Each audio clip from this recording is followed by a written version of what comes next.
Hello दोस्तों, मैं आपके अपने YouTube चैनल पिंटू जी की ट्रिक पर आप सभी का हार्दिक स्वागत करता हूं। हमारे डेली की राजस्थान भूगोल की क्लास में आप सभी का स्वागत है। हम राजस्थान की भूगोल की क्लास में राजस्थान के भौतिक प्रदेश का अध्ययन कर रहे थे, जिसके अंतर्गत हमने सबसे पहले दक्षिण पूर्वी पठारी प्रदेश का अध्ययन किया था।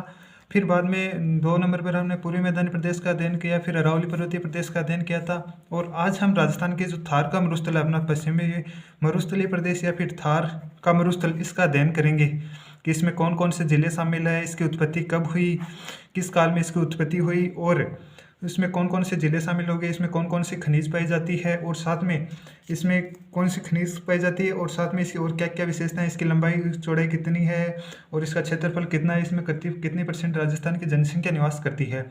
तो हम राजस्थान के थार के मरुस्थल का अध्ययन करें तो सबसे पहले बात करते हैं कि थार के मरुस्थल की उत्पत्ति कब हुई, किस काल में हुई, और पृथ्वी का निर्माण उससे में ये मरुस्थल था या नहीं था।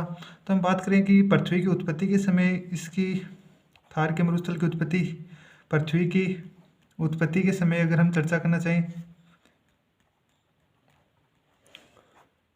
तो सबसे पहले मानो ये अपनी पृथ्वी थी, ये 2 भागों में बटी हुई थी, पैंथेलासा और पेंजिया। पैंथेलासा और पेंजिया 2 भागों में बटी हुई थी, जिसके अंतर्गत पैंथेलासा में जलमंडल आता था और पेंजिया भाग में स्थलमंडल था। तो बात करते हैं कि ये अपना हो गया पेंजिया।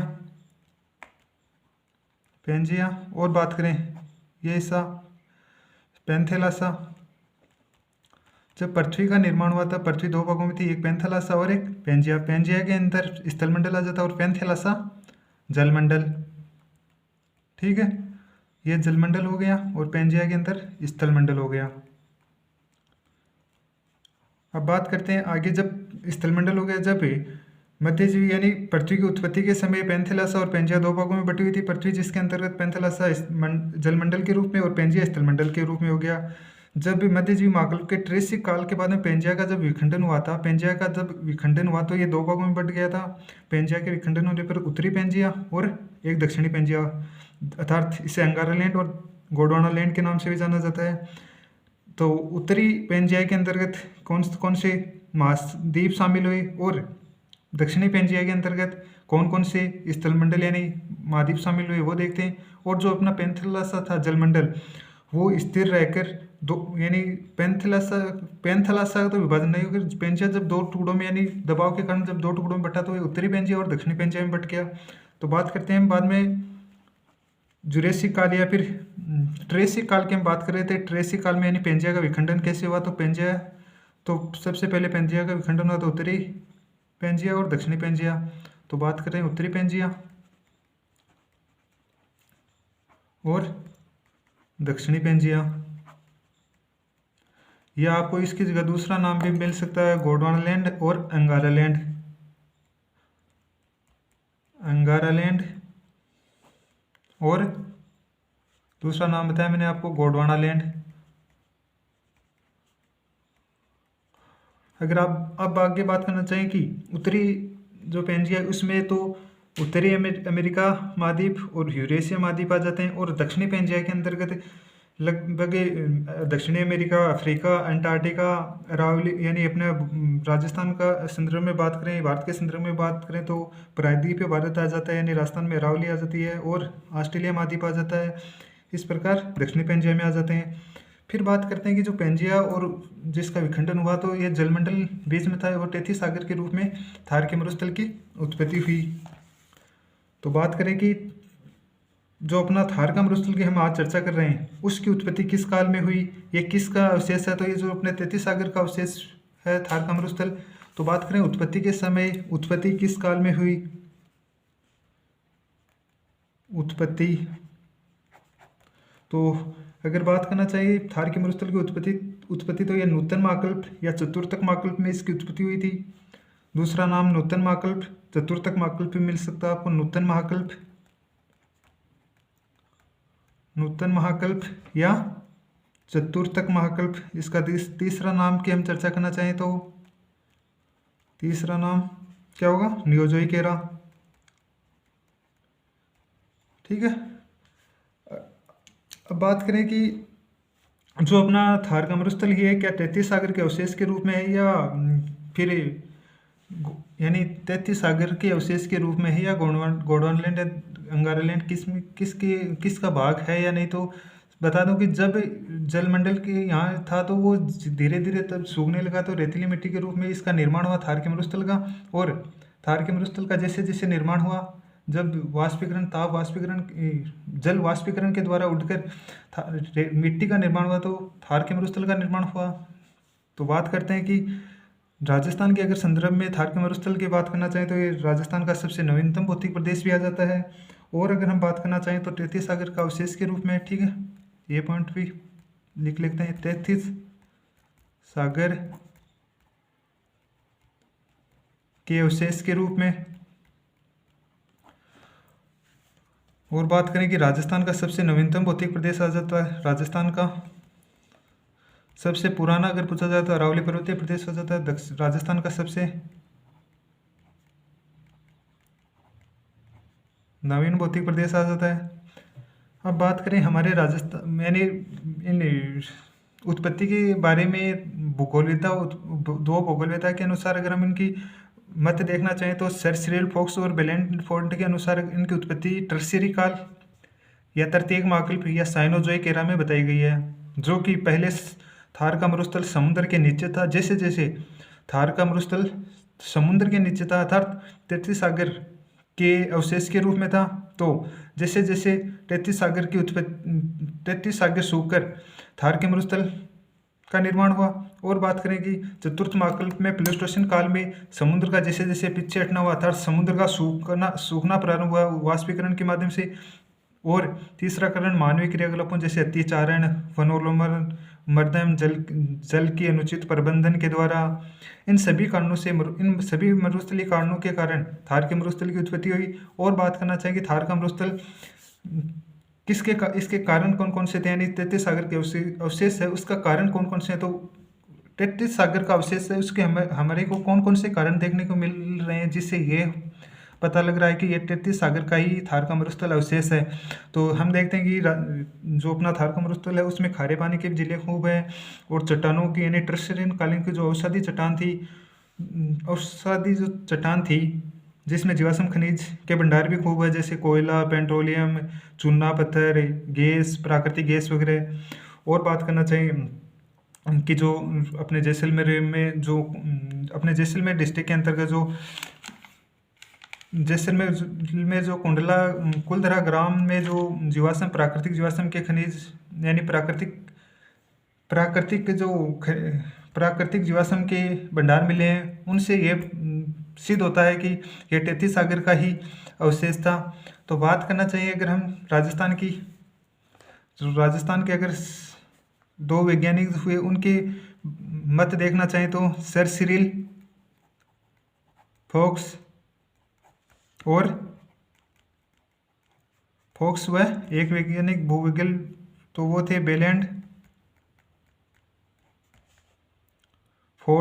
बेलेंफोर्ड के अनुसार। इनके अनुसार उत्पत्ति देखना चाहिए थार के मरुस्थल की, तो थार के मरुस्थल की उत्पत्ति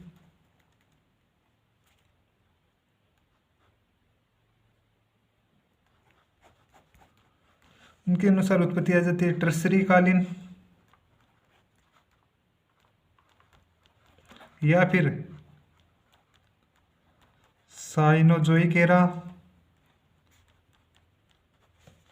या फिर तृतीयक महाकल्प, ठीक है। अब बात करें कि टर्शियरी महाकल्प काल बता दिया, तो बात करें कि ये इस काल में अपने थार के मरुस्थल की उत्पत्ति कैसी हुई। तो चतुर्थ महाकल्प के इस काल में तो थार का मरुस्थल किसके नीचे था, थार का मरुस्थल समुद्र के नीचे था, ये बात मैंने आपको बता दी। थार का मरुस्थल समुद्र के नीचे था।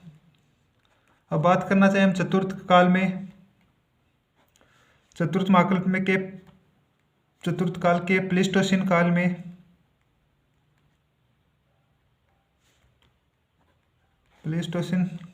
में जैसे जैसे समुद्र का पीछे हटना प्रारंभ हुआ, प्लेस्टोसीन काल में समुद्र का जैसे जैसे पीछे हटना प्रारंभ हुआ, उसी प्रकार थार के मरुस्थल की उत्पत्ति हुई और समुद्र का सूखना मानवीय क्रियाकलापों के कारण हटना प्रारंभ हुआ, तो थार का मरुस्थल की उत्पत्ति। तो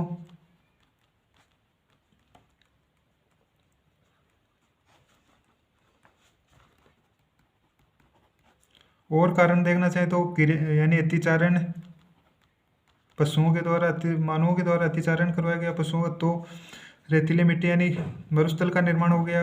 और वनोन्मूलन, और बात करना चाहें तो मृदा और जल का अनुचित प्रबंधन, यानी उनकी मृदा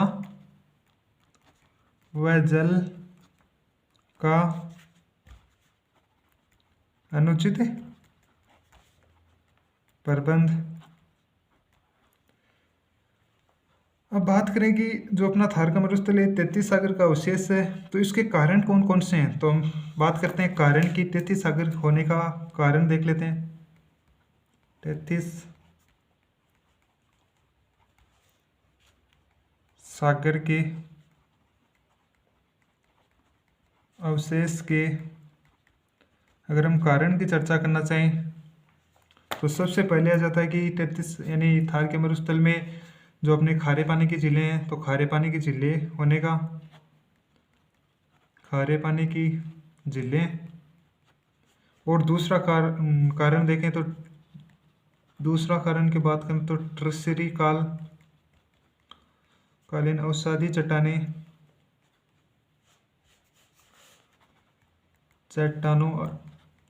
चट्टानों में जीवाश्म खनिज के भंडार मिले।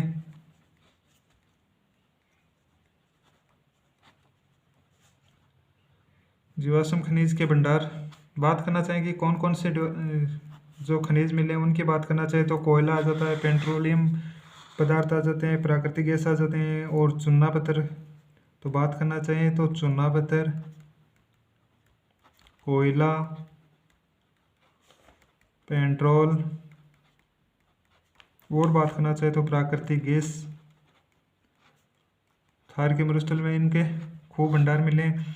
अब अगर बात करना चाहें कि कौन कौन से क्षेत्र में कौन कौन से खनिज हैं, तो सबसे पहले अगर बात करना चाहें तो एग्जाम्पल के रूप में बाड़मेर सांचौर बेसिन है। इसमें किस चीज़ के खनिज भंडार मिले हैं, तो बाड़मेर सांचौर बेसिन। इसकी अगर बात करना चाहें बाड़मेर सांचौर बेसिन, तो यहाँ पर पेट्रोलियम के भंडार मिले हैं खूब।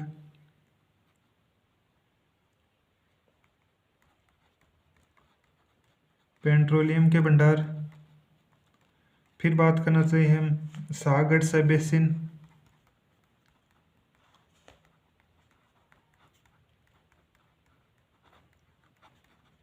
सागड़ सब बेसिन में बात करें तो प्राकृतिक गैस।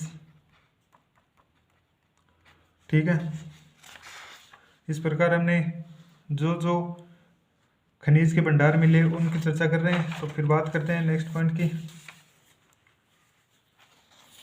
सागड़ देख लिया, बाड़मेर सांचौर बेसिन हमने देख चुके। अब बात करते हैं नेक्स्ट पॉइंट की।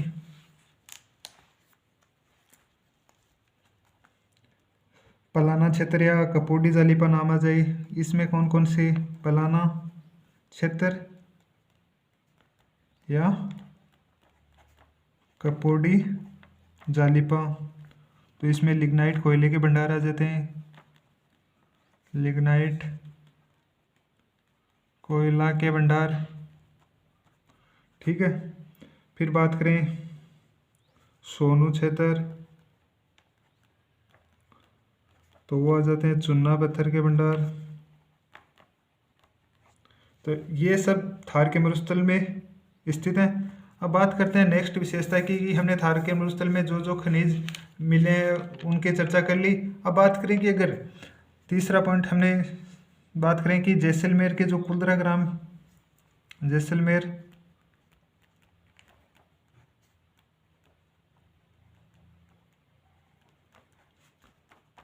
कुलधरा ग्राम में मछली के अवशेष मिले हैं।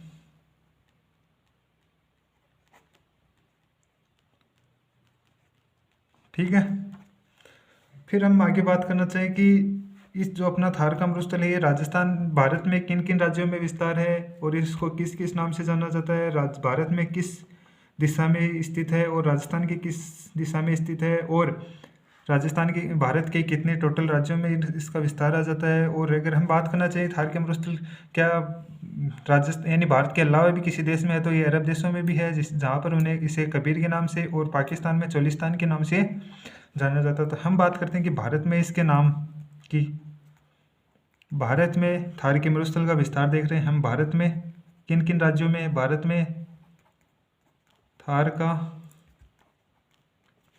मरुस्थल किन किन राज्यों में, तो आ जाता है पंजाब,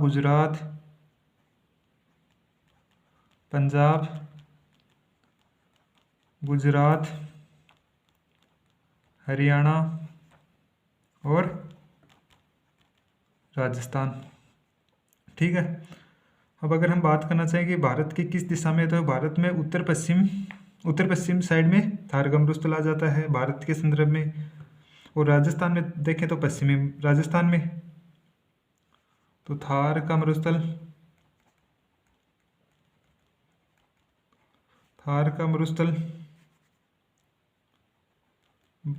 भारत में स्थिति, तो वो आ जाती है किस दिशा में, उत्तर पश्चिमी भारत में। और अगर राजस्थान के संदर्भ में हम बात करना चाहें, राजस्थान में स्थिति, तो वो पश्चिमी राजस्थान आ जाता है अपना, पश्चिमी राजस्थान। ठीक है, ये इतनी बात होगी। अब बात करेंगे जो थार का मरुस्थल है, इसका विस्तार राजस्थान में यानी मैंने पंजाब, गुजरात, हरियाणा और राजस्थान आपको जिले राज्य बताए हैं, इनमें कितना कितना परसेंट है, सर्वाधिक मरुस्थल किस राज्य में है। तो बात करेंगे सबसे पहले राजस्थान,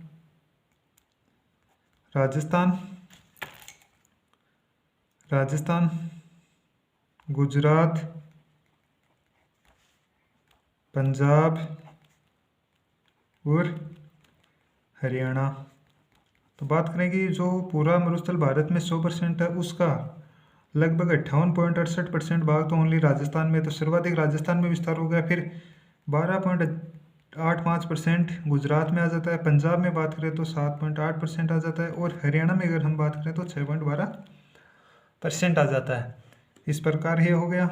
अब अगर हम बात करें कि राजस्थान में थार के मरुस्थल का विस्तार हमने बता दिया उत्तर पश्चिमी राजस्थान में या फिर पश्चिमी राजस्थान में। ठीक है, तो फिर बात करें कि भारत के थार का मरुस्थल राजस्थान के कुल क्षेत्रफल का कितना परसेंट में है, तो हम ये तो पूरे भारत में देख लिया। अब बात करें राजस्थान में कितना परसेंट क्षेत्रफल में है, कितना किलोमीटर एरिया में, देखें फिर परसेंट में देखते हैं। राजस्थान में कुल विस्तार की बात करें, राजस्थान का यानी कुल क्षेत्रफल है उसका, थार का मरुस्थल उसमें 4 भौतिक प्रदेशों में है राजस्थान, तो 3 में अरावली पर्वतीय प्रदेश हो गया, पूर्वी मैदानी प्रदेश हो गया और दक्षिण पूर्वी पठारी प्रदेश हो गया। तो राजस्थान के कुल क्षेत्रफल में से थार का मरुस्थल कितना परसेंट है, कितने किलोमीटर में फैला हुआ है, तो राजस्थान में कुल क्षेत्रफल देखें हम, राजस्थान में कुल क्षेत्रफल में थार का मरुस्थल, तो वो आ जाता है 2,09,042 वर्ग किलोमीटर। अगर आपसे पूछा जाए कि परसेंट के रूप में, परसेंट में पूछा जाए तो 61.11%।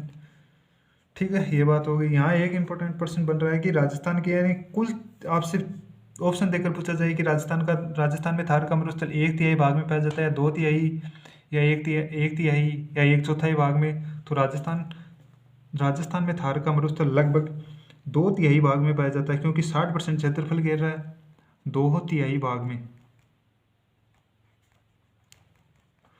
ठीक है, ये बात होगी। अब अगर हम बात करना चाहें कि इतनी बात होगी कि किन किन राज्य में है थार का मरुस्थल और कितना परसेंट है, और भारत में कितना परसेंट है और राजस्थान में कितना परसेंट है। अब बात करें कि राजस्थान के क्षेत्रफल की दृष्टि से सबसे बड़ा भौतिक प्रदेश भी थार का मरुस्थल आ जाता है। अब इसमें बात करते हैं कितनी परसेंट है टोटल जनसंख्या की बात कर लेते हैं हम। कुल जनसंख्या की बात करें तो लगभग राजस्थान की 40% 40% जनसंख्या किस में पाई जाती है? थार के मरुस्थल में। अब बात करेंगे जनघनत्व की दृष्टि से और जनसंख्या 60% एरिया होकर ओनली 40% जनसंख्या, तो इसका जनघनत्व तो साफ सी बात दिखाई दे रही है कि न्यूनतम ही होगा। तो थार के मरुस्थल का जनघनत्व भी कम है। तो बात करेंगे थार के मरुस्थल की जनघनत्व की दृष्टि से सबसे न्यूनतम भौतिक प्रदेश आ जाता है जनसंख्या व जनघनत्व की दृष्टि से कौन सा प्रदेश जनसंख्या व जनघनत्व की दृष्टि से सबसे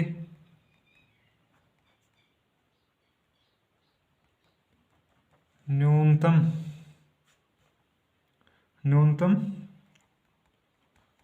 वाला भौतिक प्रदेश। ठीक है, यह हो गई चर्चा जनसंख्या व जनघनत्व की दृष्टि से कितने % है। ठीक है, अब अगर हम बात करना चाहें कि इस थार के मरुस्थल की कितनी लंबाई है और मुख्य मरुस्थल का विस्तार राजस्थान में कितना आ जाता है, तो थार के मरुस्थल की लंबाई लगभग लंबाई आपको बताना चाहूँ, ये लंबाई अगर हम उत्तर से दक्षिण देखें तो 640 किलोमीटर आ जाती है और चौड़ाई की बात करें तो 300 से 360 के मध्य आ जाती है लगभग। और बात करें कि थार के मरुस्थल का मुख्य विस्तार किन किन जिलों में और कितना किलोमीटर एरिया में, तो 1,75,000 किलोमीटर तो ओनली मुख्य मरुस्थल है राजस्थान के जो पश्चिमी जिले हैं उनमें मुख्य टोटल मरुस्थल आ जाता है। अगर हम बात करना चाहें थार के मरुस्थल के संदर्भ में कि इसमें कौन कौन से जिले हैं, तो राजस्थान के थार के मरुस्थल में 12 जिले शामिल हैं, जो कि गंगानगर हनुमानगढ़ हो जाता है, गंगानगर हनुमानगढ़ आ जाता है, चूरू आ जाता है, बीकानेर आ जाता है, जैसलमेर आ जाता है, बाड़मेर आ जाता है, जालौर आ जाता है और जोधपुर आ जाता है, नागौर आ जाता है, सीकर झुंझुनू आ जाता है, चूरू आ जाता है, चूरू सीकर झुंझुनू आ जाता है, इस प्रकार। ठीक है, ये 12 जिलों में थार के मरुस्थल का विस्तार है। अब बात करेंगे सबसे बड़ा मरुस्थल यानी सबसे अधिक मरुस्थलीय क्षेत्रफल वाला जिला कौन सा, तो जैसलमेर। अगर न्यूनतम जिला पूछा जाएगी थार का मरुस्थल का न्यूनतम विस्तार के जिले में, तो झुंझुनू जिले में आ जाता है। और बात करें कि थार के मरुस्थल की सीमा का निर्धारण यानी कि कौन कौन सी दिशा में कौन कौन कर रहा है, तो उत्तर की अगर हम बात करें तो उत्तर में पंजाब डिस्ट्रिक्ट और हरियाणा आ जाते हैं और पूर्व में अरावली पर्वतमाला आ जाती है। और बात करना चाहें कि दक्षिण में, तो दक्षिण में बाड़मेर से बांसवाड़ा तक गुजरात की सीमा लग जाती है, तो दक्षिणी सीमा का निर्धारण गुजरात करता है और पश्चिम में पाकिस्तान से लगती है यानी रेड क्लिफ रेखा हो गई या पाकिस्तान भी बोल सकते हैं। इस प्रकार राजस्थान की सीमा का निर्धारण करता है। बात करेंगे थार का मरुस्थल क्षेत्रफल की दृष्टि से कौन सा मरुस्थल यानी जो विश्व में के संदर्भ में अगर हम बात करना चाहिए कि थार का मरुस्थल का कौन सा स्थान आ जाता है, तो थार का मरुस्थल का विश्व में 17वां स्थान आ जाता है। इससे बड़े 16 मरुस्थल और हैं, बाद में इस अपने थार के मरुस्थल का स्थान आता है। और जनसंख्या और जैव विविधता सर्वाधिक पाई जाती है थार के मरुस्थल में, इस कारण प्रथम स्थान जनसंख्या और जैव विविधता में। इस प्रकार हमने आज थार के मरुस्थल की मुख्य विशेषताएं की बात करी। अब कल जो पॉइंट मैंने आपको बताए वो लिखेंगे और साथ में जो थार के मरुस्थल में और क्या क्या विशेषताएं बच जाती है, जैसे तापमान, कितना तापमान है या वायुदाब है, और जो परंपरागत यानी थार के मरुस्थल में ऊर्जा के संसाधन कौन कौन से हैं, कोयला से, पेट्रोल से या सौर ऊर्जा, जो गैर परंपरागत ऊर्जा से संसाधन आ जाते हैं, इसमें कौन सी जलवायु पाई जाती है। थार का मरुस्थल 2 भागों में है, शुष्क और अर्धशुष्क 2 भागों में आ जाता है, उनकी चर्चा करेंगे। ठीक है, और इसमें कौन कौन सी मिट्टी पाई जाती है, और साथ में थार के मरुस्थल में मुख्य नदी कौन सी है, और इसमें कौन कौन सी वनस्पति पाई जाती है थार के मरुस्थल में। ठीक है, इस प्रकार हम शेष भाग नेक्स्ट पार्ट में देखते हैं। तो आज का वीडियो देखने के लिए आप सभी का बहुत बहुत धन्यवाद। अगर आपने अभी तक चैनल को सब्सक्राइब नहीं किया तो चैनल को सब्सक्राइब करना ना भूलें। ओके।